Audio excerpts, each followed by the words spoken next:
Hi, guys. Oh my God. Welcome. It is Thursday, which means it is time for Coffee with EverBee. I'm already seeing so many people that are joining in the comments right now and telling me like where you guys are calling in from. First of all, Christina, I'm so jealous that you're in Belize. I was in Belize in June. I don't know if you caught the live interview we did with Jay, who lives down there. But that was like one of the most gorgeous places I've ever visited. So super jelly that you just are calling that home. That is super awesome. I am so excited to be here with you guys today.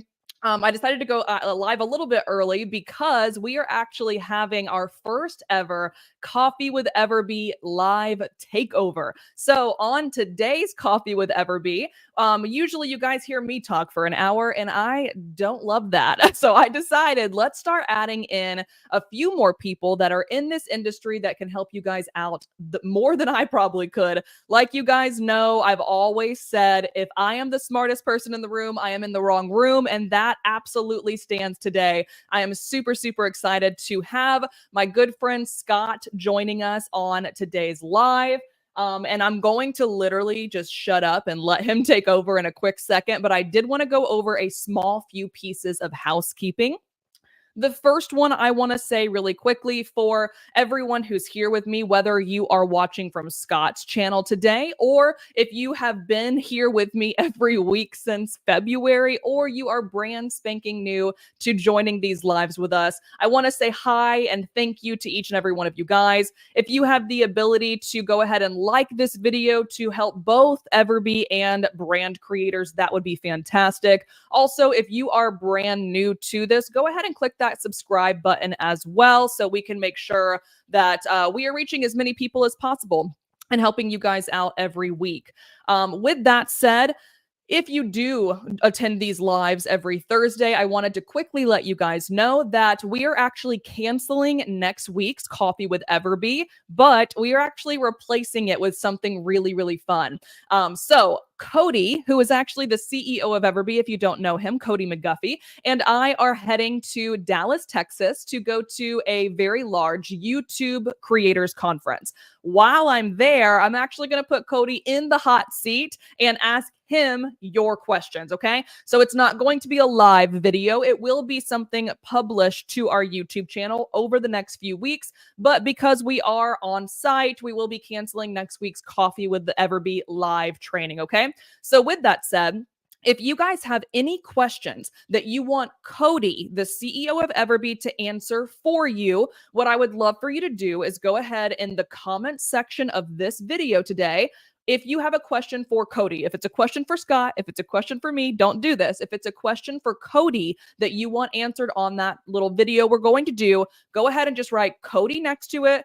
Give me your question. And then I will make sure that I tally all of those up and we address as many as possible when we get together next Tuesday. Okay. So that's housekeeping tip number one. Number two is I also highly recommend going ahead and clicking the bell notification icon for our channel as well, because we will also be doing another Coffee with EverBee live takeover with Heather from Heather Studio on September 12th. So just 2 short weeks away, we will be having another takeover just like this today. So without further ado, I want you to go ahead and say hello to Scott. I'm going to go ahead and start sharing my screen, bring him into the fold, and we are going to get right into this live interview. Hi, Scott. What's up? We ready to go or what? I am so ready. I hope you are. I hope everybody else is as well. Basically what we're going to do, guys, quick little discussion here. We're going to do a live interview, if you will, live training today with Scott, a little bit different than we would usually do, but I am going to leave space for a live Q&A at the end. So again, if you want to ask Cody something, write the word Cody, give me that question. That's totally fine. But if you have a question for Scott on anything that he is going over today, feel free to drop it in the comments. Feel free to also, if you're watching the replay, drop it in the comments. And if I got to go chase Scott down for the answer one day, we got it. We will take care of you, okay? So pop those in there and we will set aside time around 15 minutes at the end for a live Q&A all together. And the only other last thing I will say is Scott has so much knowledge to give you guys, and we might go over 11. Okay. So if we do and you got to hop off, that is totally fine. But just keep in mind, we are going to do our best to get through this as fast as we can, but also give you guys as much impact as possible while also keeping that live Q&A section open. Okay. So without further ado, Scott, are you ready? Yes, Let's do I'm it. ready. Yeah. I'm so stoked. Okay, Yeah. so let's go ahead. The first question I have for Scott today, I have my own questions. You guys can answer yours later. So what first inspired you to start selling on Etsy, and how did your initial experiences shape your approach to e-commerce as a whole? Because I know that you sell not just on Etsy as well.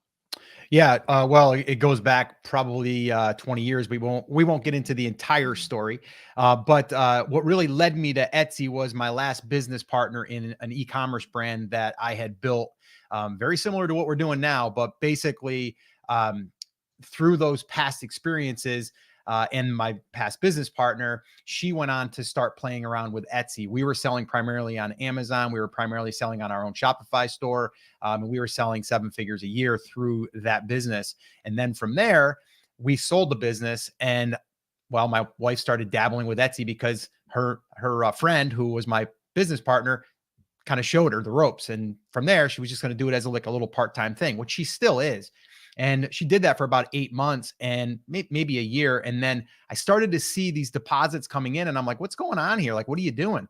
And then she told me, and then I sat down with my ex-business partner and I said, hey, what's this whole thing about? And she said, print on demand. And so print on demand is where I started to get interested again in e-commerce. Cause once I sold that last business, we had inventory, like we had 100,000 plus in inventory that we would be sitting on, and we'd have to keep selling and planning and all of that stuff. And I didn't want to do that anymore.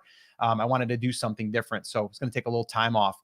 But then this Etsy thing with the print on demand, because I knew Etsy, you could sell things on Etsy, but I didn't realize that print on demand you were able to do that. Even digital products, like years ago, I've been doing this 20 years. When Etsy first came on the scene, you were not selling digital products. You were not selling print on demand. You were only selling handmade. So I was kind of naive in that's what I thought you could only sell. So my wife started doing it. I said, hey, maybe I ought to get in here and kind of maybe help you out and maybe kind of learn this thing a little bit with you. And then when I did, I saw the opportunity and I said, well, I've built other podcasts and YouTube channels. I go, maybe I should start showing people what I'm doing because, well, I'm doing it. I'm in the trenches. Why not just share it? And then I started to kind of pivot my YouTube channel in brand creators from Amazon content to Etsy content. Nice. Very cool. So what, if you don't mind, this is completely off the cuff, Yeah. but what, do you sell on Amazon at all anymore, or are you strictly doing, okay, cool. Good to know. 100%. I did it for about 8 years. And I built 2 different businesses. One of them I sold, did millions of dollars through that channel. But yeah, I don't want inventory anymore. Understood. Okay?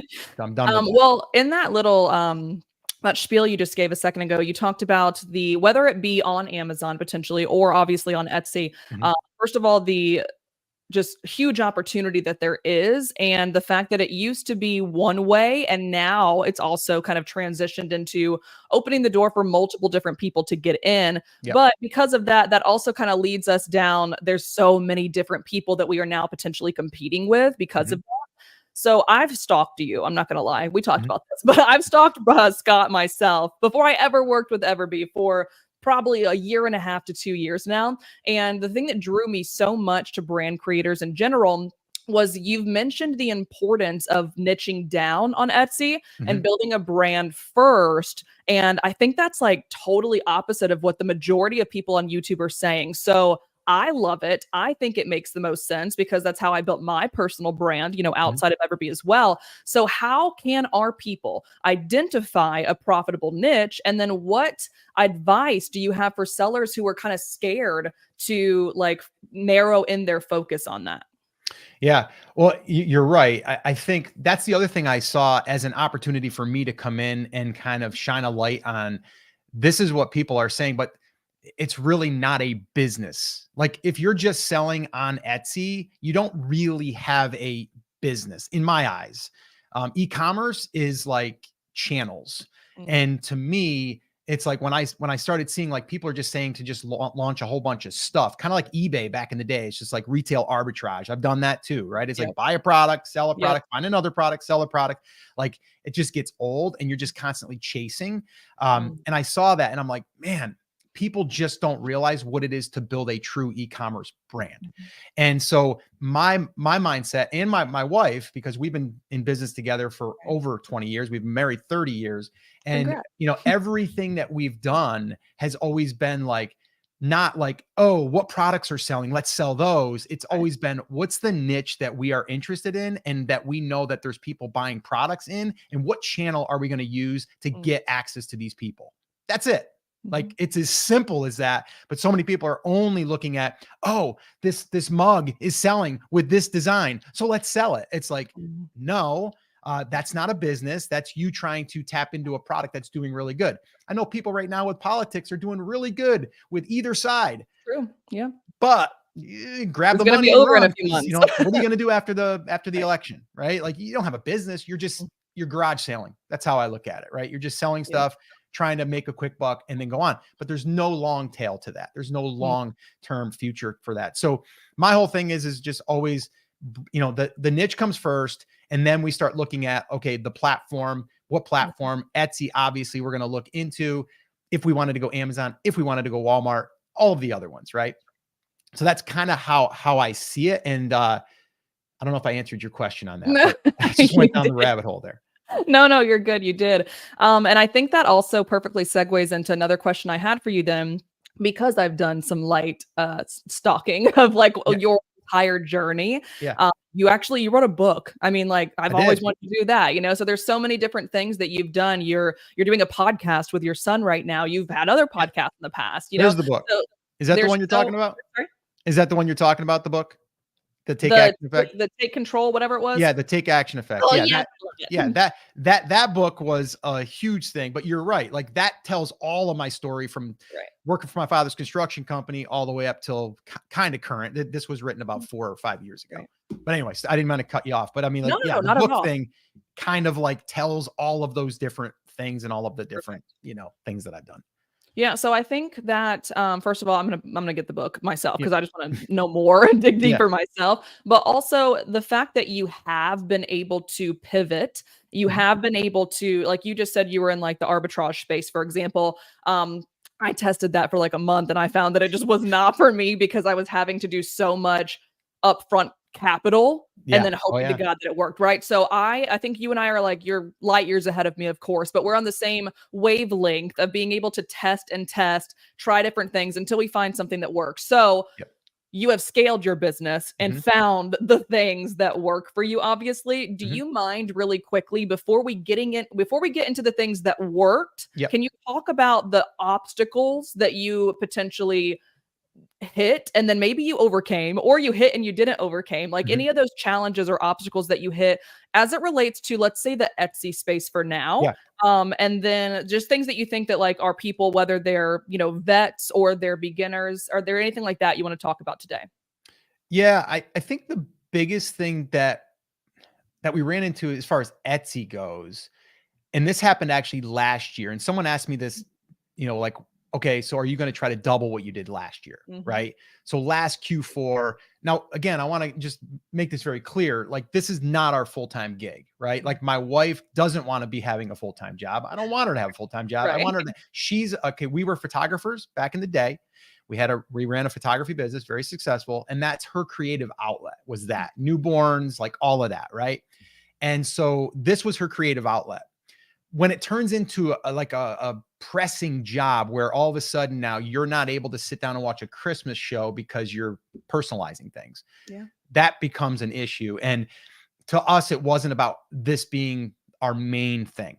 Okay. So I just want to be clear on that because for us this year, it's not about necessarily selling more, although we probably will. It's about doing as much or more without doing as much work. Right. Okay. So to me, it's scaling. This is about how can we now that we've done it, you know, and last year was like a big year. How can we create better processes, right? How can we be smarter, but also not just try to price compete, because one thing we realized last year, we were even raising our price and we were still selling. Is like, Nice. whoa, so I think the biggest thing is like, know what your target is. And then also don't get distracted with what other people are doing and thinking that you have to match what they're doing. So I think like a comparison thing, I don't say like we compared ourselves, but we're comparing ourselves to ourselves, right? Like what we did last year, do we have to do it again? Right. My wife feels a little bit of pressure because I'm doing brand creators and I'm talking about, like what she's doing. So she's like, oh, I got to do more. I'm like, no, you don't. Just chill, So I think that's the biggest thing for people is like, don't think you have to do it all at once. Slow and steady and build. And as you're building that, like this year, we have a bigger email list, which we're going to talk about. We have a bigger email list this year than we did last year. So I can literally send out emails, get more orders for the things we want to sell versus last year. I didn't have as many. Right. Nice. So being able to capitalize on the year before and the year before. I love that, being just in competition with yourself. Like obviously using something like EverBee to be able to see what others are doing is incredible. I love the platform. Obviously, I speak for it all the time. However, one of the biggest questions that we've gotten on here has really been like, oh, so I should just go copy this person's tags, should go copy this trend. And I'm like, no, that's not at all what I said. Like what I want you to do is gain inspiration and then figure out what you can do in your space to make sure that it actually makes sense. So with that said, we are going to pivot now really quickly to a space that I believe is so underspoken about. And I think it is so underutilized, which means we could set ourselves apart that much easier. So you guys know, if you've been on these trainings in the past, if you've watched any of our YouTube videos, I do speak a lot about email marketing, or at minimum, I talk a lot about external marketing. So being able to drive your own traffic rather than just relying on Etsy to do it all for you. Because like Scott said, no offense, but you're not a business owner if you're just letting another giant corporation do all of the work for you, right? So what we're going to do today is actually go ahead and pivot into a mini training series, if you will. We've never done this before. Please bear with us, give us some grace, make sure everything works out. But I decided to go ahead and like not have too many interview questions necessarily. I wanted to give you guys as much physical, impactful, take it away and go apply it today information as possible. So I'm actually going to go ahead and let Scott just completely take over and give you guys a full-blown training on his email marketing strategy. But before I do that, I do want to also highlight in the description of this video, he's also giving you guys free access to his email playbook, which is literally an A to Z guide that walks you through everything we're about to go through. So don't freak out. You don't have to take all these notes on everything he's about to say. But when we're done with this, or right now, if you'd like, go to the description, head to that page, download that guide, and it's going to be a deep dive into everything he's about to go over. Okay. So with that said, Scott, if you're cool with it, I'm ready to hand over the reins. Yeah, let's do it. All right, sweet. Here we go. Awesome. Yeah. All right. So I kind of put some things together here for you guys. And actually, this is a little bit further ahead than I wanted to be, but that's what we're going to share. But this is it. All right. So the simple Etsy email strategy that made an extra $3,177 in 30 days. And I'm going to give you guys the full breakdown. And this was using email. Okay. So I just want you guys to know, like, this wouldn't have been made if I didn't send emails. All right. So that's what I'm going to be sharing with you guys. And so I want you guys to understand, like, email is a traffic channel. It's your traffic channel. It's one that you own and that you control. And once you understand that, there's so much that you can do with it. I'm going to show you some examples here at the end as well on some of the students that I've shared this with years ago, even not even just with Etsy stuff, but I'm talking like e-commerce in general, and how they've done thousands of dollars on just running a small little mini promotion, which I'll share that with you here in a little bit. All right. But I want to debunk the myth first, because I know some people are saying, but I heard Etsy doesn't allow sellers to collect emails from their past customers, right? We hear that all the time. Here's what they don't want you to do. They don't want you to take your customers and then just email them. That's what they're saying. What they have right now, what they call a share and save link. They created that link so you can drive traffic through email, through social media, whatever other channels that you have. So understand, Etsy wants you to drive traffic. They're going to reward you by giving you a discount on your fees because they want you to drive traffic. The difference is they don't want you to just randomly email your customers. What they want you to do is get their permission.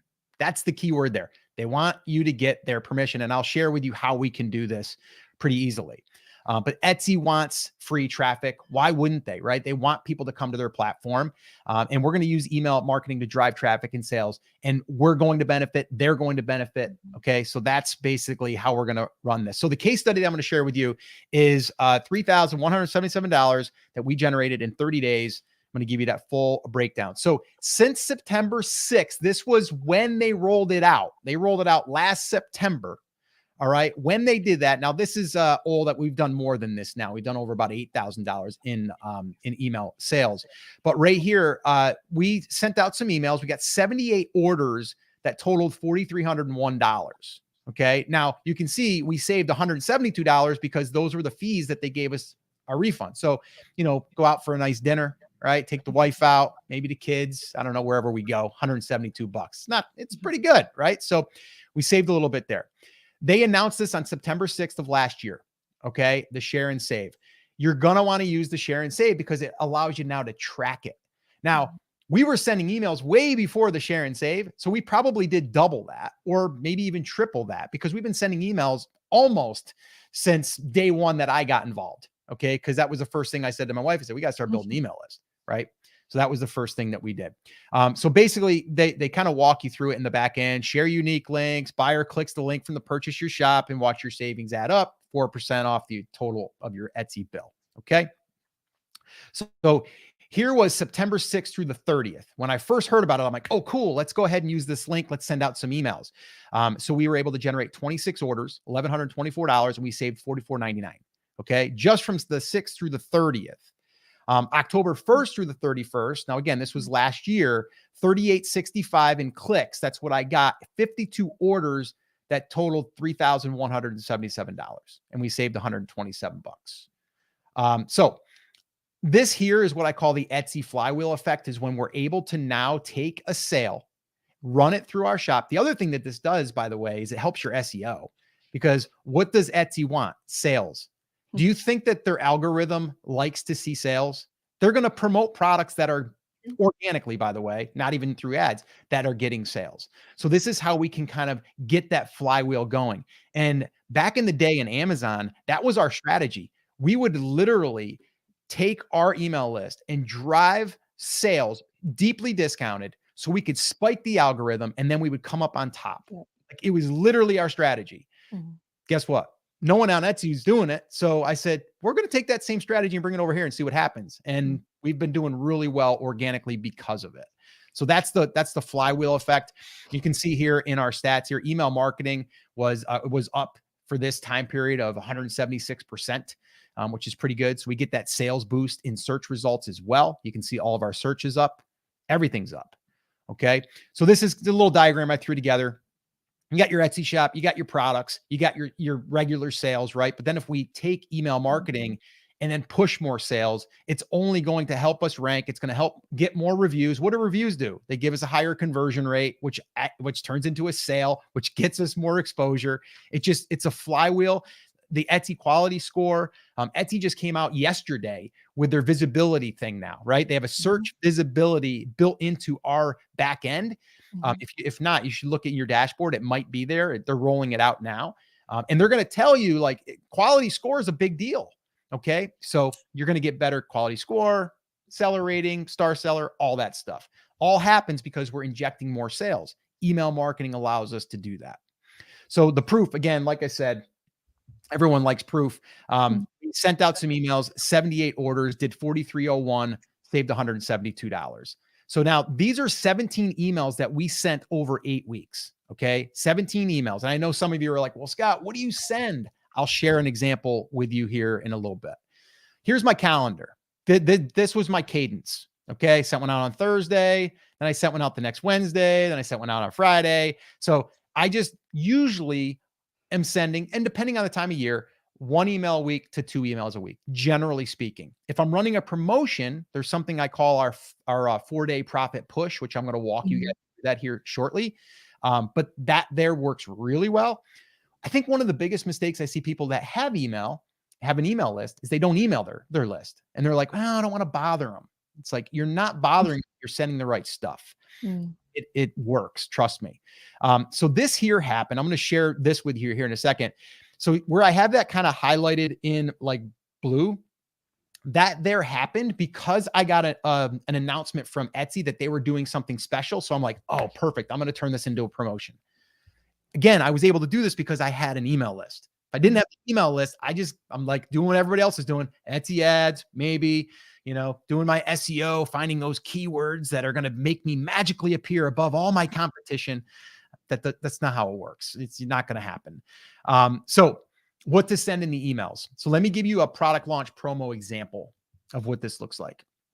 So the first email, product launch, I'm calling it a product launch. If you have a new product and you have an email list, you're going to let them know, hey, I've got a new product. You should go check it out. And what we generally will do is we'll discount the price. We'll go down just even at a break even or a little above. And you might be like, well, Scott, why the heck would you do that? Because I'm trying to get sales velocity. If I get sales velocity, guess what? The algorithm goes, whoa, this product's selling great. Let's put it in top of search, right? That's what we're doing. So that's the product launch. I did that on a Saturday. But then I wanted to share this with you. So here's what this email looked like. Because a lot of people are like, oh, but what does it say? Basically just said new release. Now this isn't ours. This is actually a student of mine that I actually did some email stuff for.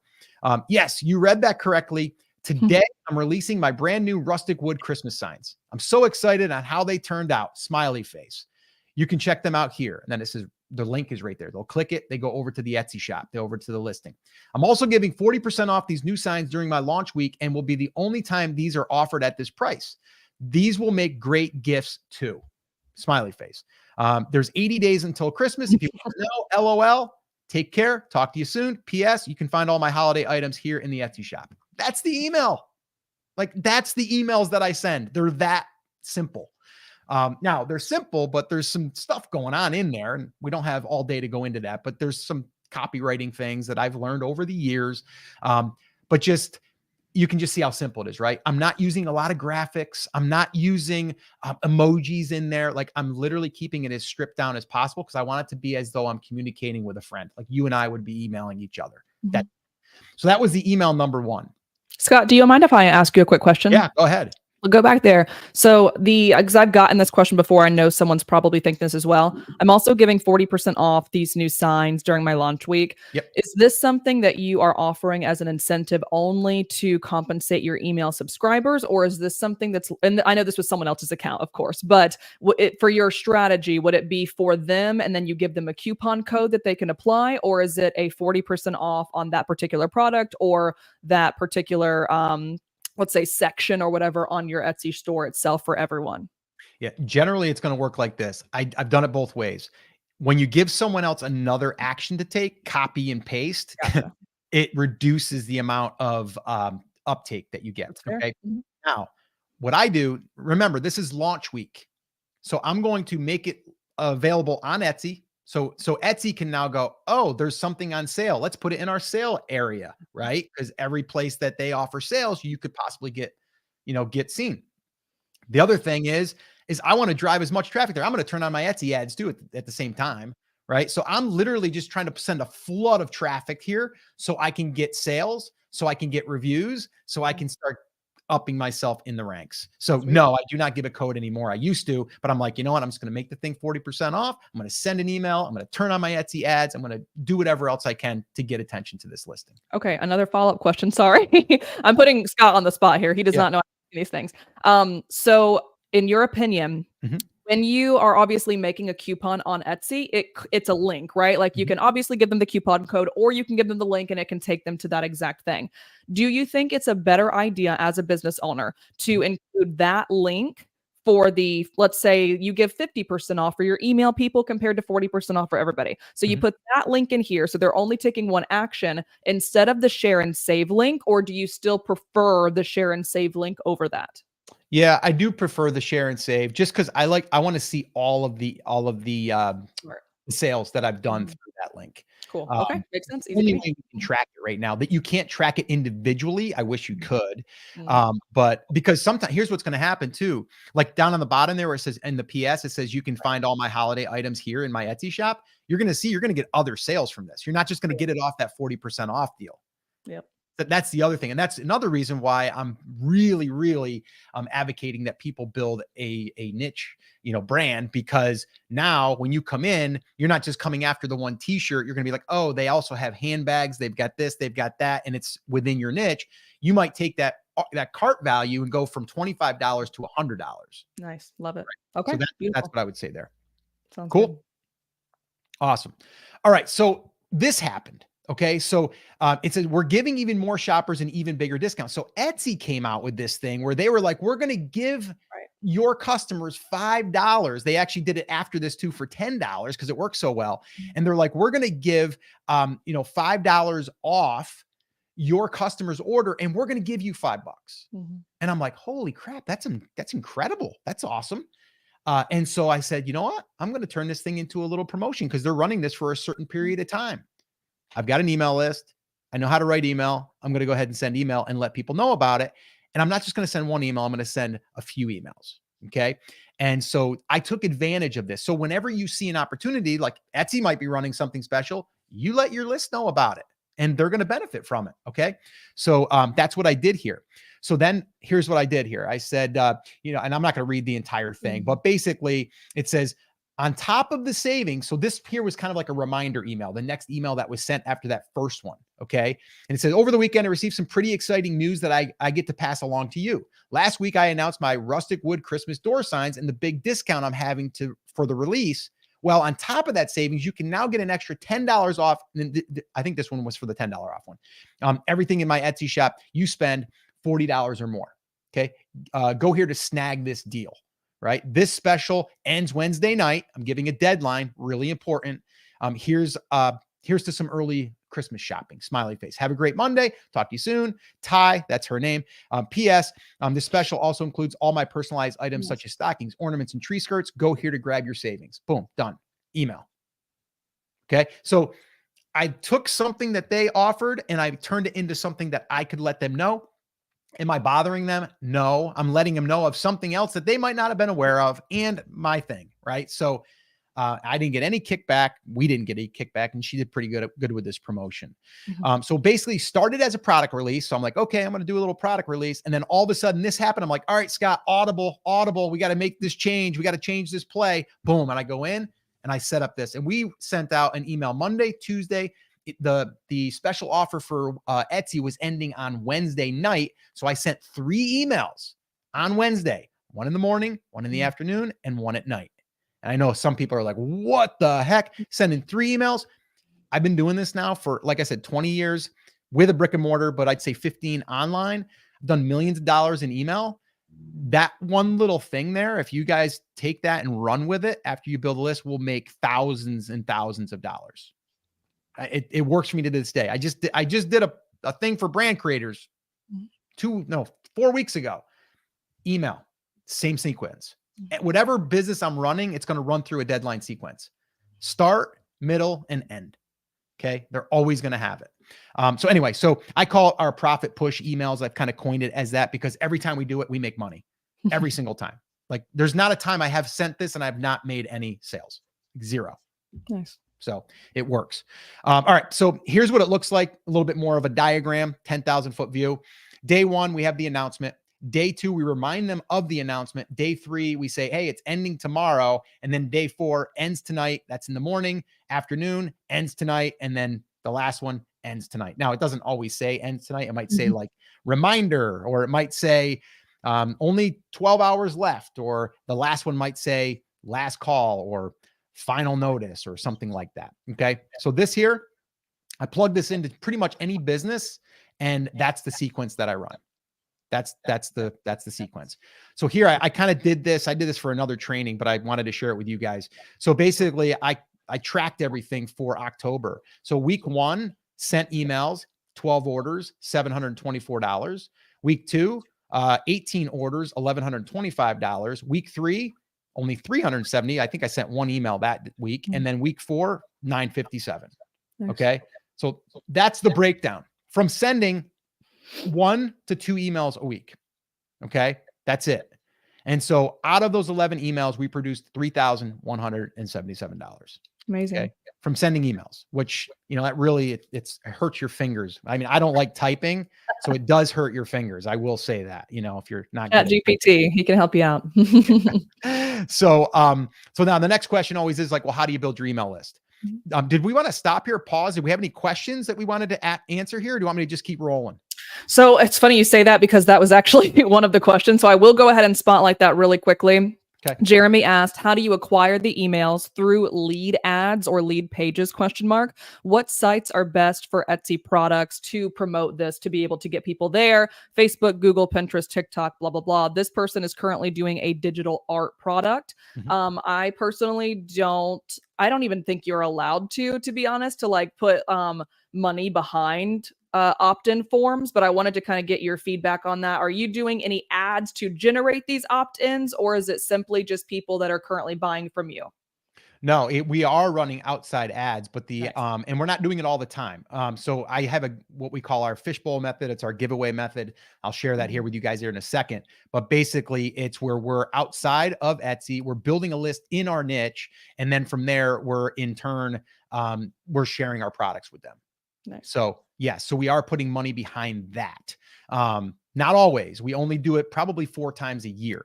But then most of our email subscribers will come from customers that we invite to join our list. We invite them to join our list. That's a big one there, guys.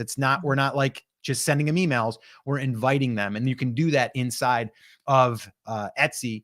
And then we use EverBee email to build a landing page, the thank you page, and collect the emails and get them in our database. Beautiful. Okay.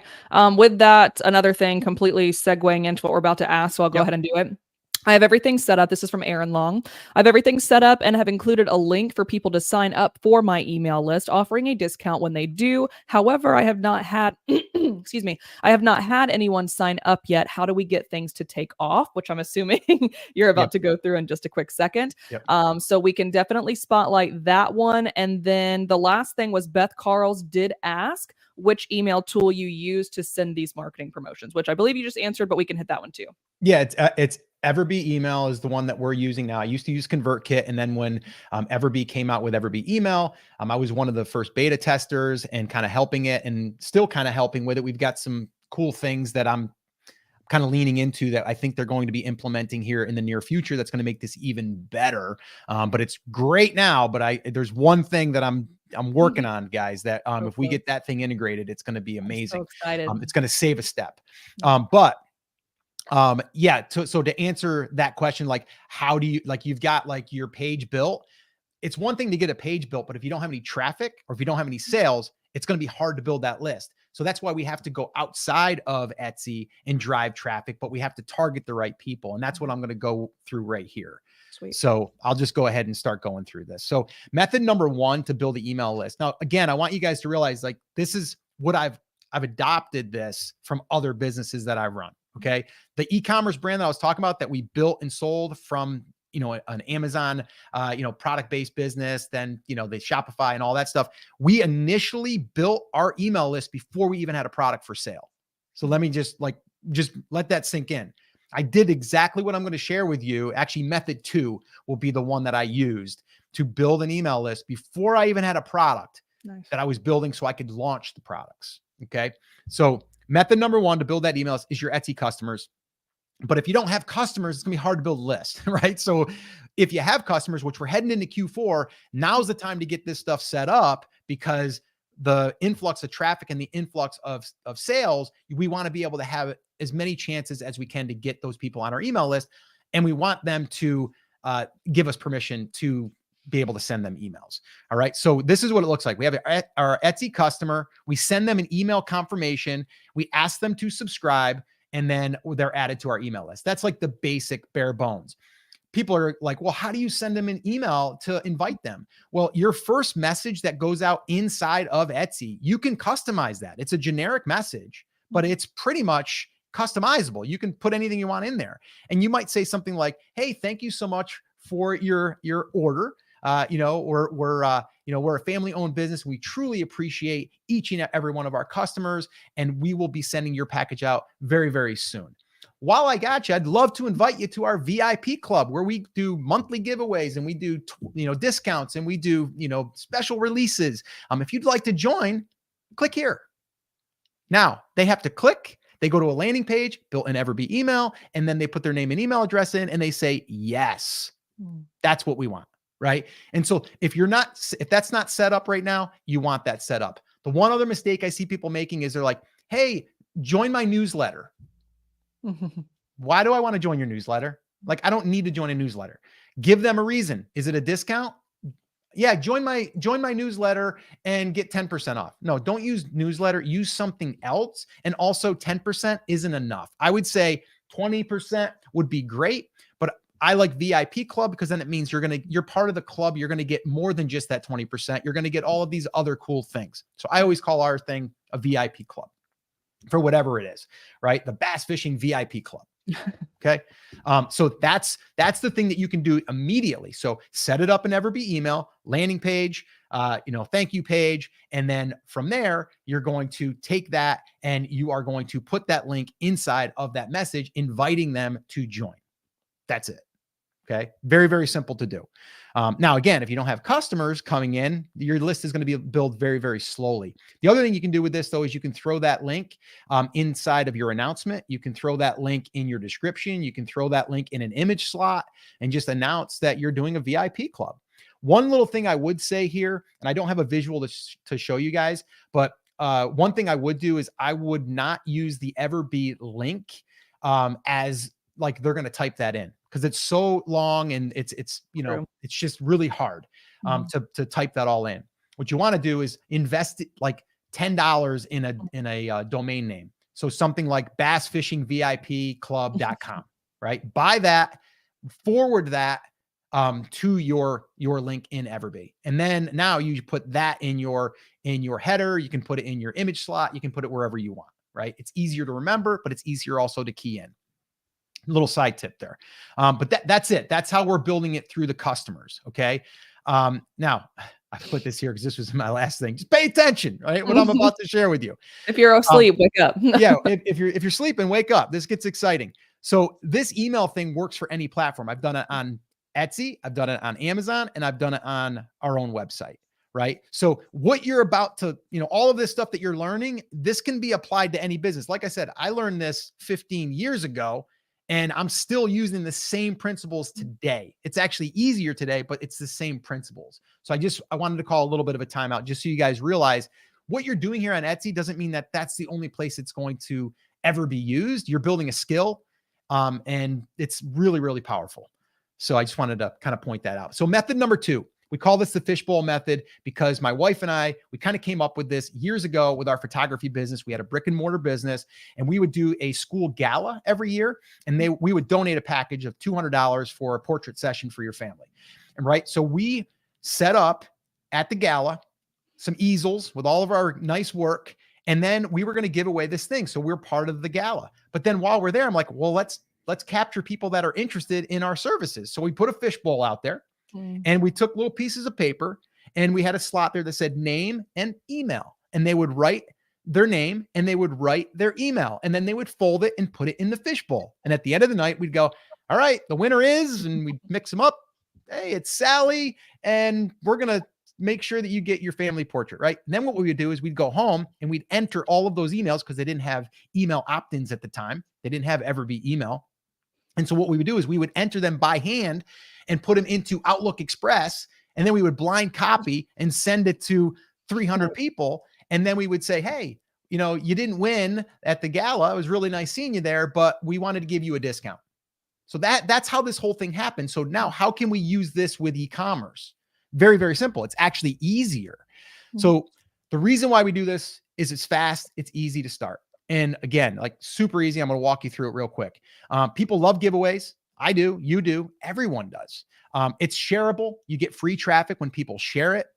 It's instant goodwill. So you build trust with people because you're doing something cool and they're fun. Okay. So those are the reasons why we want to be doing them. Now, this is an example, again, for that same lady, Ty Linda, who does reclaimed wood.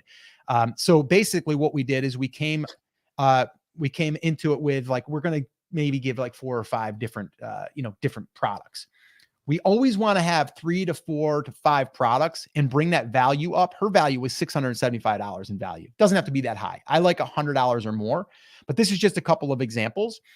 And so what you do, and this is actually a Facebook ad, and the one on the left isn't really even that good looking, right? We could have did a better job. Still did really good. I think this one did like 3,000 emails that we got from that. So this is what it looks like. The Facebook ad. So on Facebook, Meta, we can target anybody we want. And actually their AI now in there is crazy on how well it'll target. So if you want to target people that are into farmhouse decor, you can totally target those people, right? And so now we take that Facebook ad, we drive it over to our giveaway page. Okay. We build trust, or I'm sorry, we build list from that. And then from there, we send them emails over to our Etsy shop. Like that's the basics of it. Okay. It's like Facebook ad, giveaway. We build a list, we send email over to our Etsy shop. All right. The giveaway tool that we're using right now is King Sumo.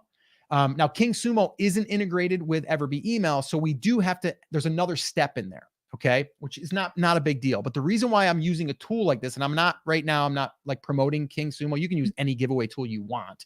But basically this allows us not to just collect an email. If that was all it was, I would just use an EverBee email page.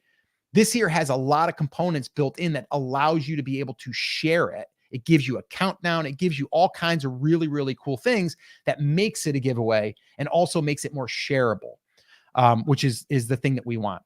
But I'm not going to go too deep into that because we don't have a lot of time. The 6-step process, though, looks like this. Facebook ad, giveaway bundle, over to King Sumo. We collect the emails. We import them to EverBee email, and then we send emails. So all we're doing is using that King Sumo as a capture. And then from there, we're exporting and importing into EverBee email. Okay. Maybe in the future, this would probably be something simple that we can kind of look into for EverBee emails. Maybe there's an integration with King Sumo. Don't know. It's one step. It's not a big step. You just go export and then you go import. It's like not that hard to do. But that's the process of it breaking everything down. I do go through most of that inside of our guide that I have here. And I know you were going to give a link out to it. I thought I'd throw it up here. It's basically what I call the perfect email formula because it's what we've used for the last 15, 20 years. And so basically we go through like the 3-step email funnel, the instant traffic method, and then the FU sales method, which is basically follow up. Get your mind out of the gutter. It's not what you thought. But anyway, yeah. So brandcreators.com/email. I know you're going to drop the link in there too.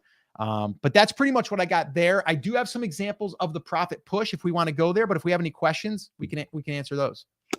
We do have a couple of quick questions. I mean, we have a good number of questions that are both related and unrelated. So do you want to show me at least one example of a profit push, really quick cadence. And then let's go ahead and we got about 13 questions and they're still incoming. So I want to make sure we can get to those for everybody, but I think this is super important. Okay, cool. Yeah. So this was a pet brand that we did. And again, I'm just trying to show you some numbers too, right? So day one, and we tweaked it, right? Like some people want to do a 3-day, some people want to do a 5-day. So we have to either condense it or extend it. So in this case, we did the announcement with the offer with a deadline. So it's really important. Everything that you're seeing here is like we start with like, okay, what's the deadline? Yep. And then we kind of let people know about it and up until the deadline. So it's very simple, but a lot of people, they only send like 1 or 2 emails and they wonder why they didn't get many sales, right? Okay. So day one is the announcement. We tell them about the offer and we tell them about when it's going to end. Day 2, we remind them of the offer and then we remind them of the deadline. It's the same idea. It's almost the same email. It's just a little bit of a difference on the front where it's like, hey, I sent you an email yesterday. I wanted to make sure you saw it. I know you're probably busy, but I wanted to let you know just in case you missed it. And then I copy the email that I sent the day before, literally. Day 3, remind them of the offer again, the deadline. And then day 3, here's what we do. And you can do this now in EverBee emails. You can send to the non-opens. Yep. So if you did not, and a lot of people don't do this, I get an extra 10 to 12% opens on my emails because I do this. Yep. Which is huge if you have a list of 1,000 people, just think about that, right? Like you're getting an extra 100+ people that never would have saw it. So day 3 is more of a send to the unopens. Day 4, we remind them once again. And then we're going to send one here. This guy only wanted me to send 2 emails, and he was in the pet brand. It's funny. Parrots. So he did a lot of parrot stuff. Yeah, it was really cool. Did $5,014.48. And that was a message from him to me through Facebook, says, we did it. And then he gave me the total. And talk about a niche in a niche. Like, I Oh, know it was you always crazy. spotlight sub niches. So like the pet brand is obviously super profitable in itself, but the parrot brand, Yep. would have never thought about it. Huge market. Yeah, it was crazy. It's small, but it's big. It's crazy. Mhm. I Yep. didn't have any clue, but we sent the emails. We just crafted them to his niche, and Amazing. $5,000 from that Sweet. little profit push. This is the Reclaim Wood one. And this Mhm. was right around, this was in a, I think it was a Memorial Day sale that we ran. Yeah. Nice. 6 day. This was now a 6 day. We went 6 days out. And we did this twice, by the way. We got promo 1, promo 2. And so, yeah, I mean, so the first one, did 6,400. The other one did 4 something. So it was like, just over $10,000 Amazing. from running this same promotion. And then this one here was crazy. So this here, really low ticket price, all t-shirts, Wow. just t-shirts, but kids t-shirts. And again, so you'd say, well, what kind of kids t-shirts? She actually specialized in like Southern kids, Nice. like that, the Southern feel and the trucks and like all that stuff. Right. And so, yeah, we did $19,182 in email. And that was just in 4 days of emails? 4 days. Good Lord. Amazing. Okay. So I'm showing you this because it works in all different niches. I'm also showing you to demonstrate that the same sequences that I've run over and over, and this is outside of my stuff. Okay. That's outside of my stuff. It works. And I think that if people can wrap their head around it, but if you're selling a kid's shirt, bass fishing over here, this over here, that over there, and your whole shop is all of this miscellaneous stuff, it's not going to work. Right. Right. Because if I have people that bought a kid's shirt, then I want to keep sending them stuff about kids stuff. Right. I don't want to just send random stuff. So that's why it's so important that we focus on the niche. But basically, this is it in its simplest form. Of course, you play with titles and headlines, but a lot of my subject lines are the same. I just play with them a little bit, but they're pretty much the same because they've done so well for me over the years. So anyway, yeah. And also I should probably say this, like, if you use this right now, like what I'm sharing with you, like I've charged people for like thousands, and I'm not saying that to like say you have to pay me thousands, because I'm not even, you can't, I don't like do consulting anymore. But those people would have paid me $5,000 to run a promotion like that. Why? Because they can do it again and again and again and again. Right. So 5,000 turns into 100,000. Yep. So just, I guess, don't sleep on this. Like, take this and apply it, even if it's in the smallest form. If you have 500 people, 300 people, run these promotions, you probably, I can't guarantee it, but you probably will get some sales. Love it. Okay. So one quick thing I wanted to say before we move on to the questions really quickly is, I wanted to let you guys know, first of all, Scott's already showed so many different e-commerce perspectives, different niches in e-commerce. I also wanted to let you guys know, for anyone that's been watching this with me for the past couple of months, you know that I have my own personal business that is outside of EverBee as well. And I just myself did an email marketing campaign as well to promote a product that I was selling, which was a digital kind of course community coaching aspect, if you will. And we did around 13 grand with, I think it was, I want to say it was a 14-day email sequence. So mine was a little bit longer, but I also have a very different audience, that it's not just like, go buy this, like, thing on Etsy that's $25. So mine is a much higher ticket, and it's still converted the exact same thing that Scott is talking about. So I wanted to make sure that you guys know the power of this. Again, like Scott said, to be able to apply it literally anywhere. Any business you're doing, any product you want to sell, whether you're handmade, print on demand, digital, or even if it's not e-commerce, like there's so much potential in this. And this is what people, I mean, huge corporations are literally doing this on a daily basis. So the people that are not doing this on Etsy, like we are just going to get ahead of them. We're going to get in front of them. Yeah. You are going to be able to boost your sales. You are going to be in control. You're going to be in the driver's seat. And that just feels so much better than like, what if, I hate to say this, knock on wood, what if Etsy got shut down tomorrow? Yeah. But we had our email list, that I call it a home base, so those are your people that you are actively owning, if you will. But again, only if we're going about it the right way to grab them. So with that said, I just wanted to give a quick little anecdote of it worked for my business as well. Let's go ahead and head to the questions. I've got about 10 or so of them, so I want to make sure we can get through as many as possible. If you guys have to hop off at 11, that is totally fine. This is always recorded. You guys know that.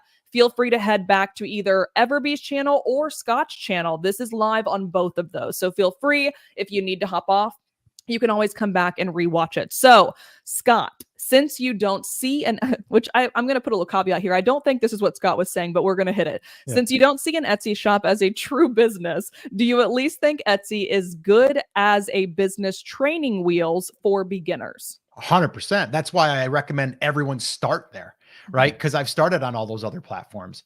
And yeah. And so I would say if someone is starting, that's why if someone came to me and they're like, I want to sell stuff online, I want to do e-commerce, I'd be like, start on Etsy. You can like get set up as soon as possible. You pretty much sell anything you want. You can't just go there and just, flip product, but you can do print on demand. You can hand make, you can do digital. Like there's a lot of things you can do now.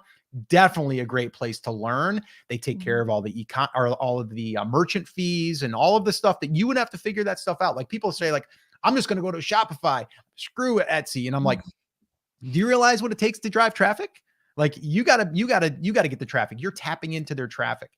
So yeah, I think it's great. On training wheels, I think is a great way to look at it. It's a great thing to do. For sure. Okay, cool.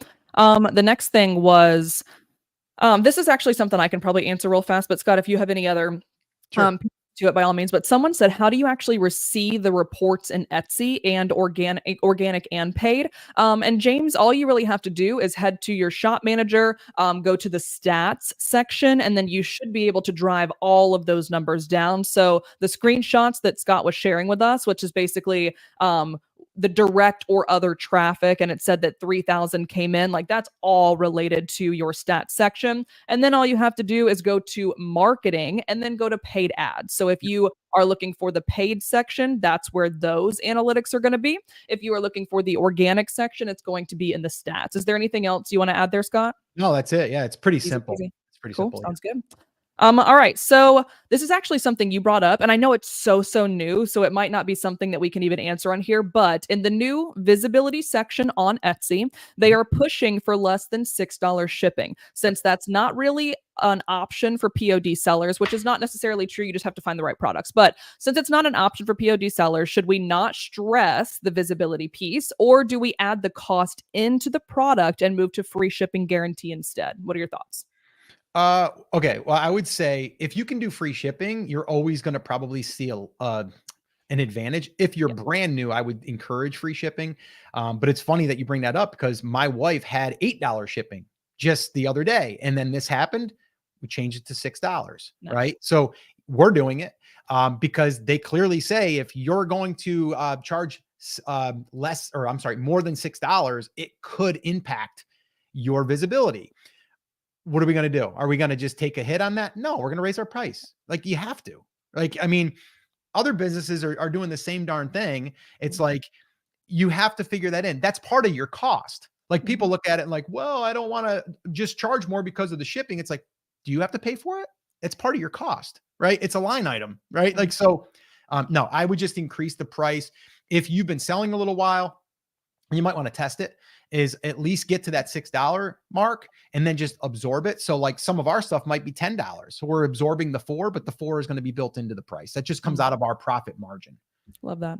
For people that have, let's say 1,000 products right now, they have 1,000 listings. Is there a simple way in bulk format that they can apply that that idea. Of course, the bulk option is click free shipping guaranteed and then just Right. let Etsy do the work. But maybe they don't want to do that. They want to go back down to that $6 or under Mhm. and still kind of be able to like recoup those. Is there a bulk function that you know of that they could easily do that, or will it be a listing by listing thing?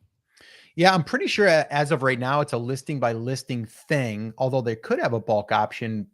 I haven't looked into that, to be honest Mhm. with you. Here's what I would also say. If you have 1,000 products, find the ones that are, Agreed.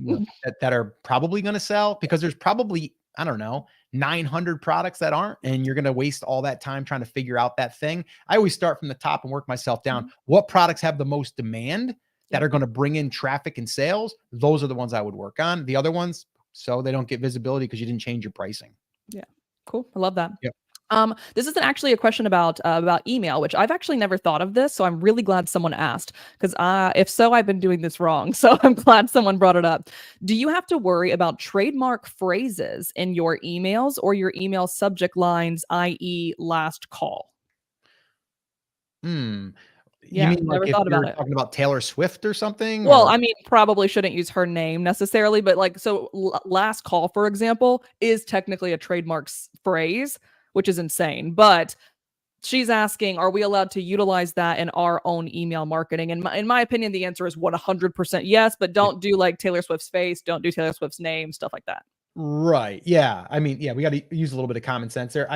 Again, I don't think like we can write stuff, but we're not selling. Like I'm not Right. selling like The last word last call. call. Like, Right. Exactly. yeah, it's like I'm using that as a term. I'm not trying to Mhm. sell, making you think that it's almost like if I was trying to trick you to think that I was Nike, but I'm really not, and I'm Right. selling shirts or something, Right. right? So I'm not a legal advisor. I'm not an Yeah. attorney. Don't listen to me on the legal stuff. I would seek that out. But yeah, Sounds good. I don't think that's a problem. I don't have a problem with it. Yeah, same. I've never been told not to. Yeah. So, Yeah. but again, what I always say on here is we are just humans. We are just people. So if you want to find the best information for your brand, go find it. Yep. But yes, great question, great answer. I also was thinking the same thing. Crafting Alley had a really good question that I actually had a question for you as well. How many people, if you happen to know, because I know this was a year ago, Mhm. but how many people did you have on your email list during that example where you and your wife did around 3,100?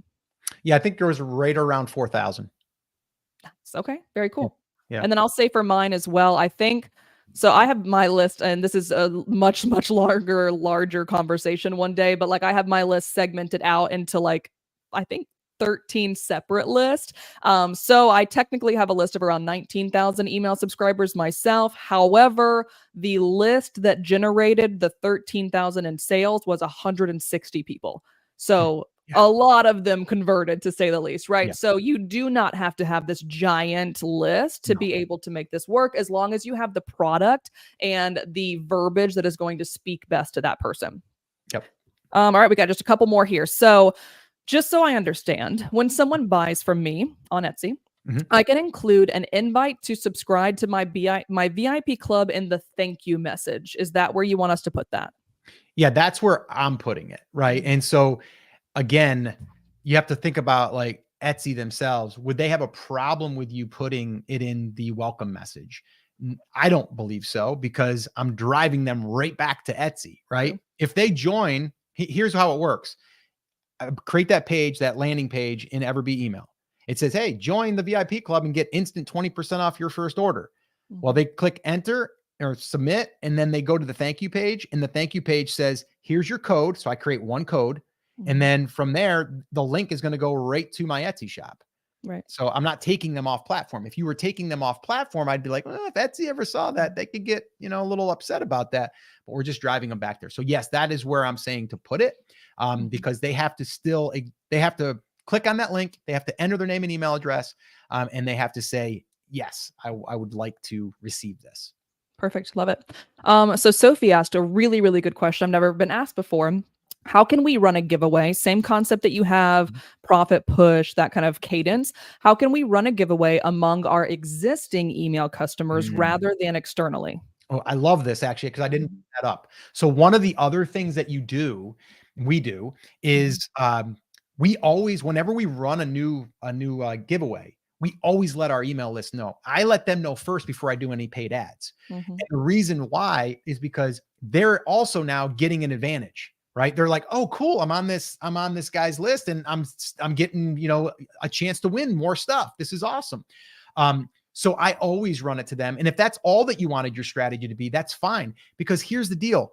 If you're using a tool like King Sumo, right? Like if you're using a giveaway type tool, when they go to the thank you page, there's other ways that they can get more entries. So it's like, hey, like us on Instagram, get 2 more entries. Share this with someone else, get 4 entries. So there's a way for them to actually get more entries to increase their chances of winning. So even though someone's on my list already, they're going to enter their name and email address to enter it again. They're not going to be duplicated again on my email list, right? It will basically only import new subscribers, but they're still getting the benefits of it and they still have a chance to win. So it's a great way to actually push something and get some free traffic. Something I've done too, I wouldn't say necessarily giveaway, but more of like a freebie of sorts is, especially again, I'm not going to go too deep at all into segmentation. That is probably another hour-long conversation itself or longer. However, if I am trying to test the validity of a new niche or test the validity of a new product that I might want to create, like Scott said, the majority of the stuff that I personally sell in my own business, I haven't created yet. I got to test the market and see if someone even wants it first. So in order to do that, I send my current list, all, let's say 19,000 of them, 15,000, whatever. I send my current list a freebie that is related to that potential niche. And then I see who opened it. And then I see who downloaded it. And then I see who asked questions about it. And then I basically can start segmenting that list to figure out, like, I have validated this potential product or at least this space. Let's get more inquisitive with them. Let's ask them more questions. Let's build something that's literally perfect for them. Obviously, it's a little bit different in my business than it would be for like e-commerce products per se, but it's still the same concept. There are so many ways outside of newsletter, just like Scott said, that you can engage your current people. You could even ask them, questions about a product you're thinking about creating. Right. And then have them, like if you think we should do it in red, blue, or yellow or whatever, and have them actually vote. That's also another great thing because now you're getting engagement. And then you can see, like you said, you can see opens and you can see clicks and you can then tag those people. But again, it's getting a little bit more advanced, but there's a lot that we can do. We're just like, we're getting started. But the main thing is if all you did was build a list and sent out like a sequence, you're going to be way ahead of everyone else. So yeah, it's really powerful. I think that's also a good idea too, potentially Sophie or anybody that already has, even if you have 50 people, if you have a list of people, what might be really, really cool to gear up for Q4, which by the way, you should already be gearing up. You should already be thinking of products at minimum, if not already curating them. What if we sent out in the month of September a survey that was like, which of these 20 different options, the things that you're already thinking about that you've maybe proven validity thanks to like maybe EverBee product research. Like maybe you've done that part, but you want to see, will these actually work with my people? That's another really, really good opportunity to work with the people that you already have now to basically guarantee sales. Because again, you're building something that they already know that they want and potentially could be on the horizon for them, which kind of builds up that anticipation. So that's another option as well. So someone also asked, can you set up your POD in Etsy to free shipping? I thought you had to use their shipping profiles. No, you do not have to use their shipping profiles. You would basically just do a free shipping guarantee for the entire shop that you have. And then, like Scott said, that is a COGS, so a cost of goods sold would be the amount that you are losing on that shipping, because you are going to have to pay for the shipping because your print-on-demand provider is going to charge you. So what I would recommend is just popping a little bit of that amount or the whole amount or a profitable amount, whatever you decide for your business. And of course, your end buyer, are they more of a value buyer or are they more of a premium buyer? You make that decision for yourself. Pop it into the end price, give them free shipping. You can do that for literally any product, obviously, except for digital. The next thing, someone brought this up. I don't know the answer, to be honest, Scott. You might not either, but for bulk editing, because we brought this up a second ago, could you not just create a new shipping profile and apply that to all? So it would be like $6 or less, US based, whatever, 3 to 5 day processing. Could we not just make that and apply it to all? Do you think that's a good idea for the visibility? You might be able to. Okay. I'm like, I've again, like never done and it. like you So said, I don't know. I've never yeah, done that, but you try it. You know what I yeah, mean? Test it if it's going to help, totally. with all of those other, so you don't have to manually go in and do 1,000 listings, Right. Agreed. you Okay. know? And your answer could be this is in the playbook, which is totally fine. If it's Okay. in the playbook, we can skip it. Yep. What is a good way to write your email subject lines to increase the potential of being opened? Yeah, that's a whole live Fantastic. stream we could do. Yeah, there is some discussion in there, and I do give it in like when we're talking about writing the emails. But the thing you have to think about when you're writing your subject lines is you want them to be compelling, but you also want them to be personable. You know what I Mm, mean? Like so, I wrote one this morning for my brand creators list, and it was like, update, and then I was like, good news and bad news, mhm. right? And that was it. And then they opened it up, and I'm like, hey, Mhm. good news is, and then I tell them this, and then bad news is this, right? So I led with that. So I just think, and also I should say, update was like I capitalized the U, but then the good news and bad news was all lowercase. And the reason why is because I want people to feel as though it's me, it's a Mm, person, it's not a business. right. So yeah, I mean, we could go down that rabbit hole. There's a lot there, but I think just studying other people. I mean, again, I have people that just get my emails so they can study my subject lines, and I'm Honestly, learning them from other people that I've been following, 100%. right? So Mhm. yeah, Yeah, it's that's so fair. If you have yeah, anybody that you know of, that is in your space, even if they're not selling on Etsy, maybe they are in the pet space on yeah, e-commerce, good lord, go on Shopify, yeah. excuse me. Go to their Instagram account, sign up for one of their freebies for one of their digital downloads, get Yep. on their email list, see what they're doing. It's obviously working for them. See what we can, I don't want to say, copy by any means, but what can we emulate? Again, what can we gain Yeah. inspiration from? I would be remiss to say if the amount of people that I currently have downloaded freebies for to gain that. Also, guys, you can literally just go on YouTube, type in email marketing tips. There's so many different things that have even nothing to do with Etsy, but are going to build all this stuff that Scott is telling you about. Okay, just 4 more questions. Saying thank you guys so much again for staying with us a little bit later than usual. I'm glad to see there's still over almost 150 people hanging out with us right now. Someone asked, so you said pop it in the thank you message. We also talked about potentially in the welcome message. Mhm. Susie asked, am I allowed to list my email address in the description, in a banner, in a photo on listings, etc.? So as far as putting your domain, not your email, but your email capture, like your email So landing she page. said email address, which I don't think is ever a good idea, but let's just call it the email opt-in form. Yeah. I would say your email address, I wouldn't do that. I would put I would advertise my VIP, Right. right? Like, and again, you have to think about it. Like, would Etsy care? Right? You're trying to get someone that is interested to give them a discount, and Mm, you're collecting their email address so you could do follow up with them back to Etsy. So, mhm, but yeah, I don't personally have a problem with it. There's nothing in the terms of service that says you mhm. can't do it. Um, but I don't see a problem in putting it in your description, putting it in your banner, putting it in your announcement, putting it in an image slot. Like, I don't think there's anything wrong with that. Potentially about section as well, because that really is Yep. all about you, the shop owner. Yep. So that could be a good place too. Yep. Okay, this is an interesting one. I never actually thought about asking or answering this. How do you pick your winner of the giveaway? Like you talked about the fishbowl method of Yeah. like grabbing out your little token. Yeah. So how do you do it digitally? There's literally a randomizer tool online. Nice. So Same. That's you what I can use too. actually, if you wanted to, you can compute them, or if you're using King Sumo, click of a button, it Sure. randomizes it for you, and then it Yep. picks the winner. But I've Yeah. done it both ways. So years ago, before we had King Sumo, I would just take all those emails, they would get put into kind of like a shuffler, and then you Mhm. would let it spin it, and it would come up with like, you know, the email, and then that would be your winner. In King Sumo, it's literally like when the giveaway's over, you click a button to pick the winner, and it randomizes them, and it picks the winner, and then you Nice. email that person. Sweet. Yeah, and if you guys are looking for like the free option, like Scott was saying, what we actually did while we were in Belize doing the interview with Jay D'Souza, if you haven't seen that, highly recommend checking it out. He makes a lot of money from Etsy and Amazon. But we literally just typed in random name generator into Google and then Yeah. popped all of y'all's names in there and then found the winner that way. So that's a very easy, fast, quick, free way. Yep. All right. So if you sell print on demand products, would this is actually super, super good question. Would you get the giveaway items delivered to you before starting the ad or send the winner directly from Printify?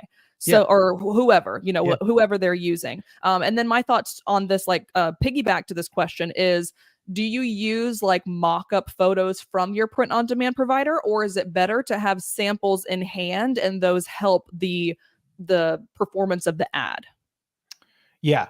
So we're going to use whatever images that we have in our listings, obviously. Mhm. And primarily we're using the ones that aren't necessarily in the catalog for Printify, because they aren't the best, to be honest. There's some that are good, there's some that aren't so good. So we'll either take the image shot that they have, cut it out, put it on a different background, whatever, play with it to make it our own, or we will buy a third party that we trust that has the product. So the big thing there is with mockups, because we have this big mockup thing, is like it has to be of the product. It can't be like a 3D version of an AI of a t-shirt that looks somewhat like it. So yeah, we're using whatever we have in our listings. We're using those as the product photos. And then the other part of that question was, I forgot. I was just asked, this is a me question, but I Yeah. was just building off of hers was, is it better to have, because I personally, I'm just in the social media space, so I Yeah. love authenticity as much as possible, UGC as much as possible. Yeah. Should someone order samples, Oh yeah. and then kind of have that as the ad, or is it okay to use kind of those pre-generated mock-ups? Yeah, no, I mean, we haven't ordered them and had them in hand and been like, "Hey, win these." We just basically put them into a nice image, so that way there, when the ad goes live on Facebook, you see that. And then we'll have a little bit of copy in there, like, bass fishing ultimate giveaway or something like that. Value, $347, like Right. something like that. So no, we don't generally get the products and then take our own photos of them. Although we could, but we don't. Totally. Yeah. And of course, if you already had samples from the past when you were doing your photo list or listing Yeah. photos, by all means do that.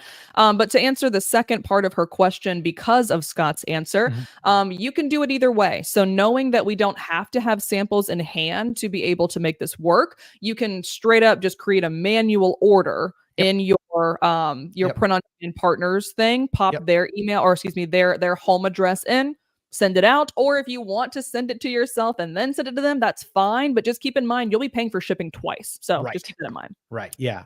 Okay, so literally the last one, I think, but I don't see any more coming in. Cool. We also have, I'm like, you're like a magician because Scott from Brand Creators is answering questions for me in the chat. So Great. I was like, thank you to that person.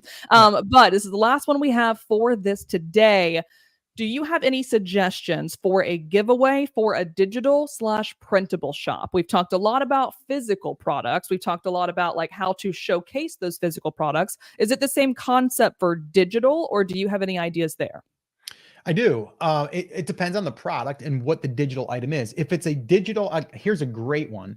But again, you have to know that you've got products that you can sell, not just the one-off product. Right. Right. So let's say that you sold digital templates for a Cricut, right? To print like things, and that was your business. I would probably get a cheap Cricut and do that as my giveaway. Mm. Right. And then I would have some of your templates in there with it.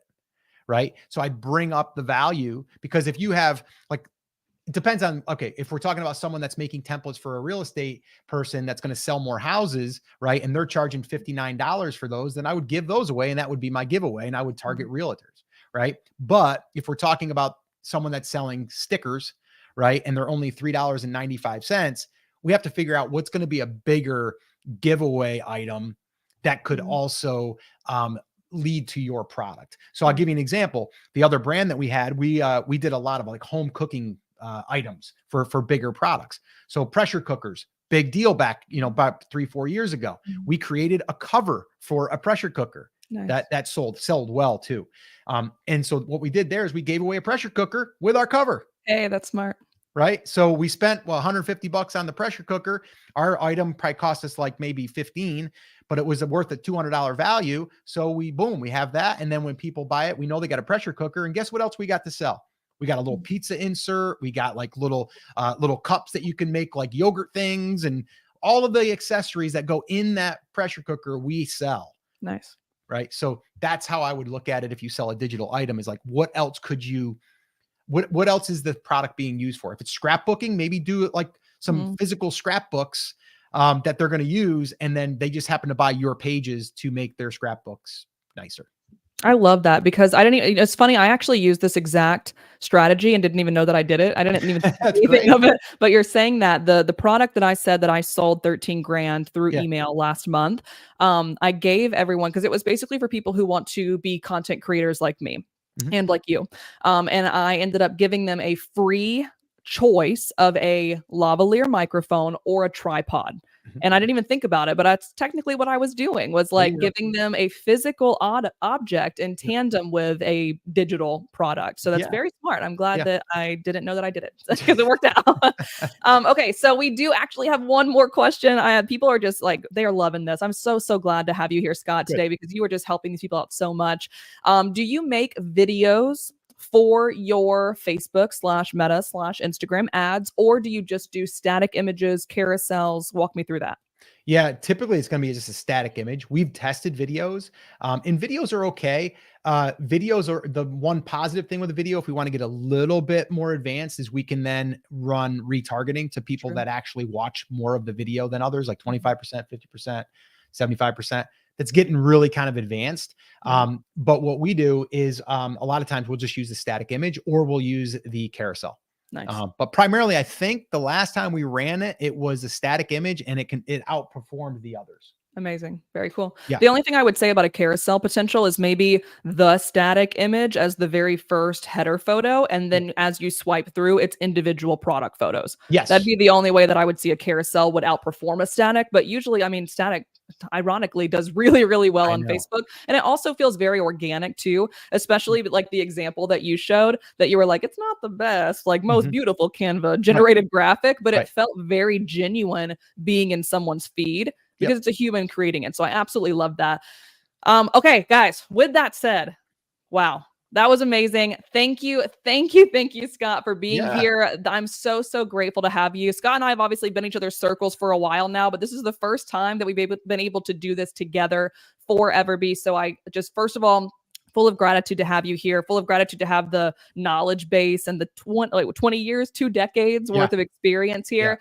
Thank you again for not charging us $5,000 to receive the information. Very important. But thank you guys. If you enjoyed this live training, what I want you to do are a few things. Self-plug. Don't forget to like the video. Don't forget to subscribe to EverBee.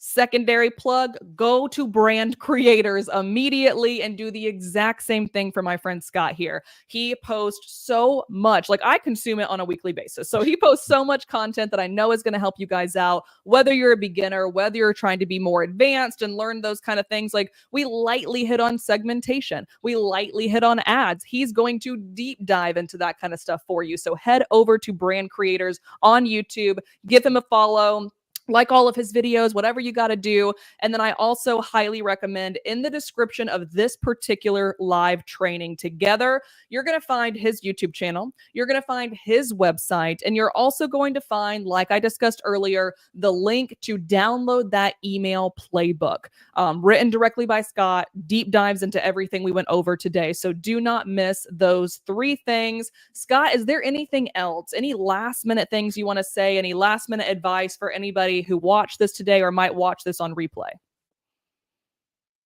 Now, if you are watching this before Q4, you're sitting on a really great opportunity. So I would get this stuff set up as soon as possible, because as that traffic starts to come in, you want this stuff set up so you can start capturing as much as you can. So this way here, next year, like I said earlier, can be even better than this year.